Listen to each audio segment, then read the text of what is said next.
20 long minutes passed. Daylight could seem like an eternity away, especially in the cold. Amy Ray's body began to stiffen.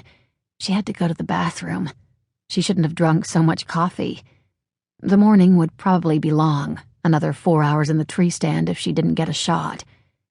This was the part she hated. Men had it easy.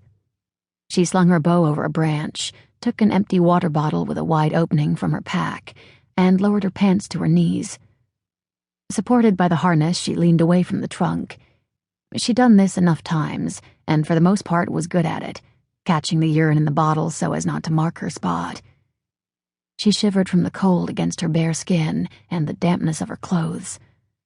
The warm liquid ran onto her hand. She stopped midstream, not wanting to drip onto the stand, all the while cursing her mishap, mouthing the words silently. She screwed the lid onto the bottle, buried it in her pack, and sopped and lathered her hands in elk estrus, the pungent, sweet scent burning her nostrils and lingering in her throat like the residue of a bad taste. She strapped her release onto her right hand and settled into her seat.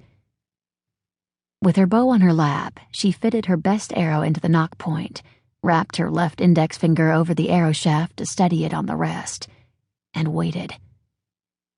Hunting with a bow during rifle season was a mix of science and fate. It would be difficult to bugle an elk in close enough for a shot. They weren't as trusting once rifle season had started. For the most part, she would have to stalk the elk, knowing its feeding patterns, where he bedded down for the night, do her homework. The day before, when she'd first come upon the stand, she'd seen the signs of elk, the warm hollows in the timber where they slept, the rubbings on the juniper and pinyon, the pools of water saturated with prints and smudges from where they had wallowed, the scat, the urine. She'd been careful to remain upwind of the area. Yes, she was in a good spot. Light rose from behind her like a blood-orange tide, slowly spilling its colors through the clouds and between the branches of the timber. She circumnavigated the area with her eyes, identifying various landmarks for points of yardage.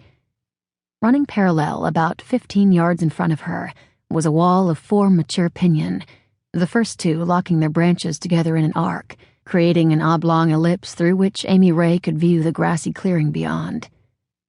With the light of dawn, the woods were no longer silent, a good sign. Amy Ray's presence had gone unnoticed. Camp robbers flushed through trees, the swish of air against their wings like the heavy breathing and snorting of a bull elk. Squirrels ran up trunks, leapt from one branch to another, simulating the hooves of an elk breaking ground, snapping twigs and deadfall in its path. Amy Ray's nerves felt like live wire conducting each sound. Keeping her head and body still, she swept her eyes back and forth over her surroundings. Then, a sudden slap in her lungs, that shortening of breath as she spotted him through the opening in the trees in front of her. Quickly, she did a range check, pinned her eyes on a landmark 30 yards to her left, and drew an imaginary border around the area's circumference, as if she were the compass point. The elk was directly in line, standing broadside, an exact 30 yards, she was sure. She gauged his brow tine at roughly 10 to 12 inches and counted 4 points from each side of his rack. With the 45 pounds she was pulling, he was within reach of a clean shot.